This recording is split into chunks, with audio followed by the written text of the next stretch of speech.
మా విలేజ్‌లో వాకింగ్‌కి వెళ్తున్నప్పుడు నేను ఈ ప్లేస్ చూసాననమాట. చాలా ఎక్కువ ప్లేస్‌లో ఈ ఫ్లవర్స్ అన్నీ ఆహ్, స్ప్రెడ్ అయ్యి ఉన్నాయి. చాలా అంటే చాలా బావుంది. నాకు అందుకని క్యాప్చర్ చేశాను. క్యాప్చర్ చేసినప్పుడు నేను అక్కడ అబ్జర్వ్ చేసిందేంటంటే, మధ్య మధ్యలో బంగారు తీగలని కొన్ని కలుపు మొక్కలున్నాయనమాట.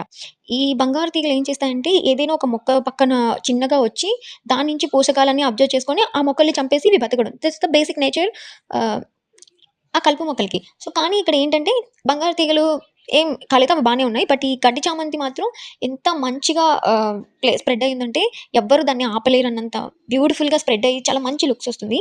ఇక్కడేంటంటే నీ స్టామినా ఎంత ఎక్కువగా ఉంటే బంగారు తీగే కాదు వజ్రాల తీగొచ్చినా ఎవరు నిన్ను ఆపలేరు. యూర్ బ్లూమింగ్ నీ టైమ్ ఒచ్చినప్పుడు నువ్వు ఖచ్చితంగా బ్లూమ్ అవుతావు.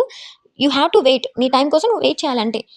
అని నాకర్థమైంది. అది నేను క్యాప్చర్ చేసినప్పుడు నా ఎగ్జాంపుల్. బట్ నేను ఇది ఎక్కడ చూసానంటే మళ్ళీ నేను హైదరాబాద్ అంటే మా ఊరు నుంచి హైదరాబాద్‌కొచ్చేటప్పుడు మియాపూర్ టు గచ్చిబౌలి ఇలా వస్తాం కదా!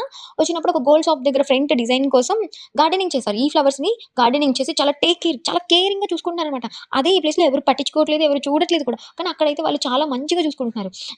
నాకింకో ఎగ్జాంపుల్ ఆహ్, వచ్చిందనమాట. అది నువ్వు ఉండే ప్లేస్ బట్టి నీ వాల్యూ మారిపోయింది. నువ్వింకా ఏదో పిచ్చి ప్లేస్‌లో ఉన్నావంటే నిన్నెవరు పట్టించుకోరు.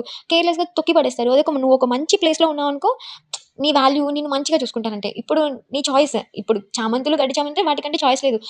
మనం దాన్ని ఎగ్జాంపుల్‌గా తీసుకొని అది మనం ప్లేస్‌ని డిసైడ్ చేసుకోవాలి. నువ్వు ఒక్కడి దగ్గరే ఉంటే అక్కడ నీకు ఎప్పుడు అలానే ఉంది అంటే యూ హావ్ టు చేంజ్. నువ్వు చేంజ్ అవ్వాలి ఆ ప్లేస్ నుంచి. మూవ్ ఆన్ అవ్వాలి. దట్స్ ఇట్ అంతే.